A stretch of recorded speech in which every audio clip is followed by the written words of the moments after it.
My poor baby's sick. She can't talk. Say hello, darling. Hello.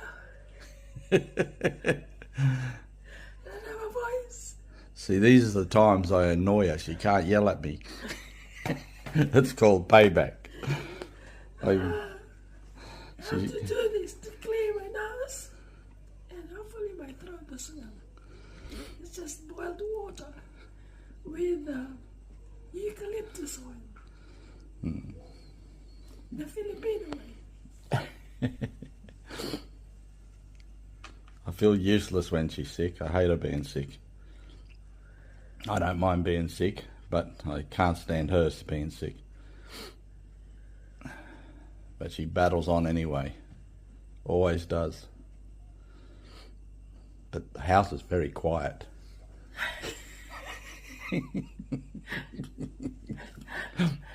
I'm alright, it's just my voice. Voice gone.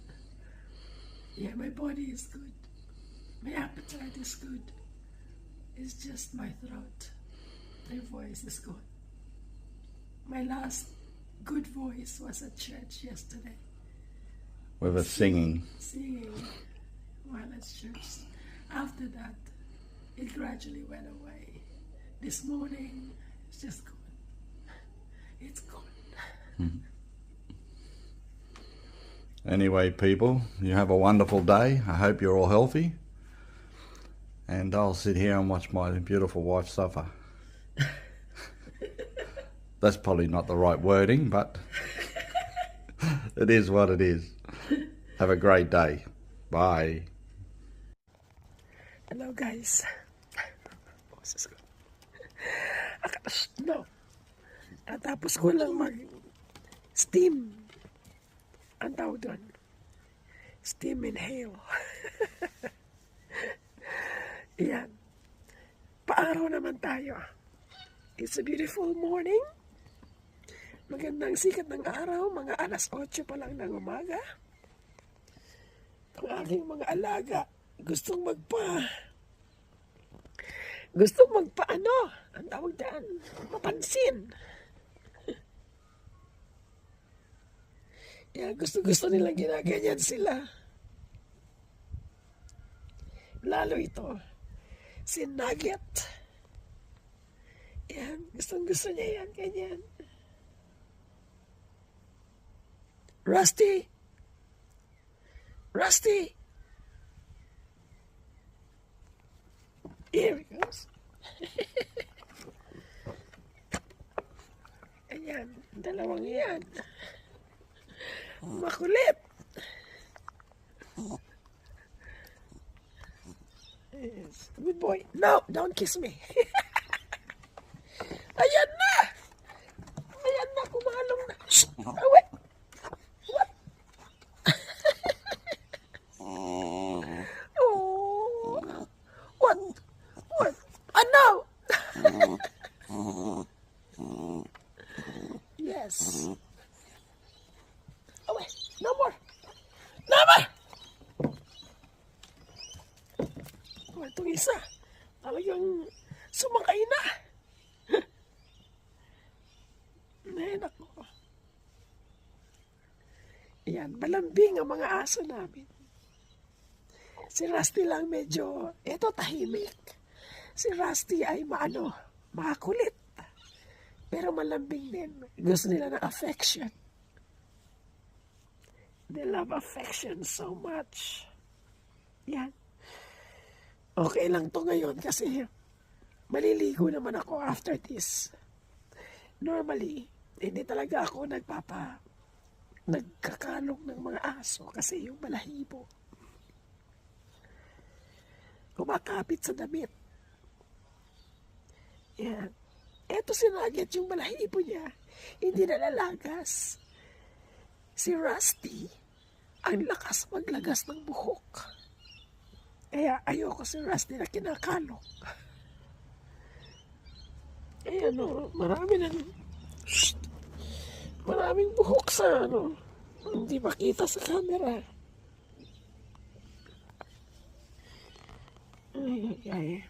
Anyway, I had a hard time last night. kasi hindi ako makatulog dahil blocked ang aking nose. Tapos at the same time, runny nose siya. Parang gripo. My goodness. Kinuha ko na yung isang rolyo ng toilet paper. At pinasakan ko yung ilong ko. Yung kabila lang naman, hindi pareho. Yung kabila, yung isang side lang. Kapag nakataglid ako sa kabilang side, yung side na yon ang tumutulo. Pag bumaling ako sa kabilang side, yung side naman na yon ang tumutulo.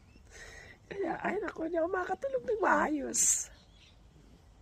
I hope you can hear me kahit na pabulong yung aking pagsasalita. Ay. Yeah. Other than my voice, I'm okay. Dahil ako'y magana kumain. Ako naman ay magana kumain at masigla naman ang aking katawan. Yun lang, I cannot do a Bible reading this morning. Today. Kasi nga ako no voice. So, pas muna tayo sa Bible reading. I hope you understand. Yeah, it's coming to winter now. Malamig ang hangin. Pero kahit mainit ang araw, kahit tirik ang araw kagaya niyan, ang hangin, simoy ng hangin ay malamig. Which is nice. Ayaw pa niya umalis. You don't want to go yet?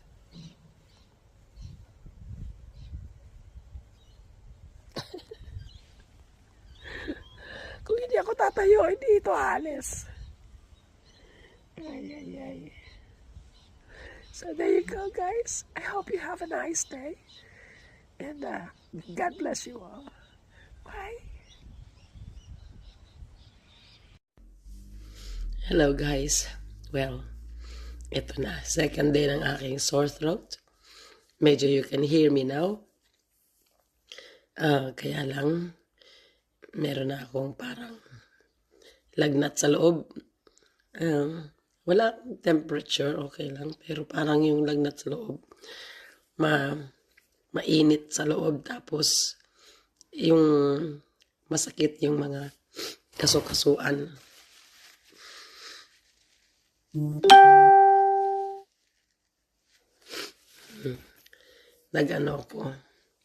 Nagawa ako ng ginger drink. Ginger ito at saka tanglad. Nilagyan ng honey. Tapos nilagyan ko din ng oregano. Dried oregano kasi yun lang meron dito. Ayan, asawa ko. Pinipilit na bumili ng Sudafed kasi medyo masakit na rin ang ulo ko. Kakagising ko nga lang, dito na ako sa sopa nakatulog. Bibili daw siya ng Sudafed. Sabi ko, wag na. Kasi hindi ko rin yan iinumin. Okay na sa akin to. As much as possible. Ayoko talaga ng gamot-gamot. Kaya, hanggat may iwasan, wag na muna akong iinom yan. Kaya pa naman. Nakakakain naman ako. Ganado naman ako kumain. Nakakatuwa. Naririnig ko na yung sarili ko. Kaya lang black nose. Ayan. So, tingin ko, okay na ako. Kanina ko lang itong umaga inumpisahan na inumin. Nagpabili ako ng fresh na luya. Ayan. Ay, nako. Hirap pag may may sakit. Yung bang mabebedridden ka. Binigyan niya ako ng Panadol. Baga sa atin yan ay Biogesic. Ng Panadol. Ayan, medyo parang uminit na ako. Naka pa ako kanina eh. Dressing gown. Ito. Naka pa ako. Dressing gown kanina. Kasi parang malamig nga ang pakiramdam ko, pero mainit sa loob. Yun. Ngayon, medyo nainitan ako. Kaya, hinabad ko na. So, hindi na ito maglalaon. Gagaling din siya. Hindi ko alam kung saan ko nakuha. Ay. Anyway, that's what's happening today. Hindi na naman ako nakapag Bible reading 2 umaga na. Hopefully tomorrow, magawa ko na siya ulit. Yan, dahil nahirap pagsalita pag walang boses, di ba? So, hope everybody is doing fine. I know in the Philippines it's very hot today, or it's been these past few days. So, rehydrate kayo. Water. Hindi kailangan lagukin ng buong isang basong tubig. Sip-sip lang, ganyan, na malamig na tubig. Para ma-rehydrate. So, that's it for today. Bye, God bless. Hello, guys. Well, third day ng aking whatever this is. Nakapaggawa na ako ng Bible reading this morning. Yay! Kasi may boses na ang aking asawa. Pinilit ako uminom ng gamot. Kahit ayoko, sabi ko, wag na siya bumili. Tama na sa akin yung mga herbal. Ayaw. Ayan. Hanggang bukas daw. Nakarindi. Pero, yan. Nakakatulong naman. Kailangan maaari gusto ko natural kasi. Ngayon, siya. Nagluluto ng aming lunch na mukhang almusal. He's toasting some bread. Why only 3, honey? No, there's a small one in the end. I've got to put another one in when that cooks. Oh, a tiny one. Oh, okay. Yeah, I didn't realise it was small And until then it he's disappeared. cooking 2 eggs each for us, each of us. Don't break the yolk. See, you jinxed me. It's broken already. It was fine until you said don't break the bloody yolk. Ayun, it's ready, honey. Give me a plate.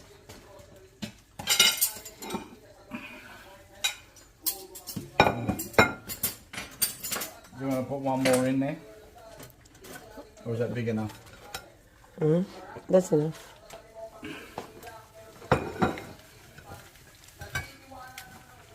Yan, ganyan lang ang lunch dito, guys. Hindi malaking meal. At pag nagmalaking meal naman kami, hindi kami kumakain na ng malaki sa gabi. So, in Australia, they prefer to have a big meal at night for dinner rather than having a big meal at lunch. Lunch dito, ganyan-ganyan lang. Kung ano lang ang maisipan. Sometimes, noodles. Okay na yan, may tawid lang ang gutom.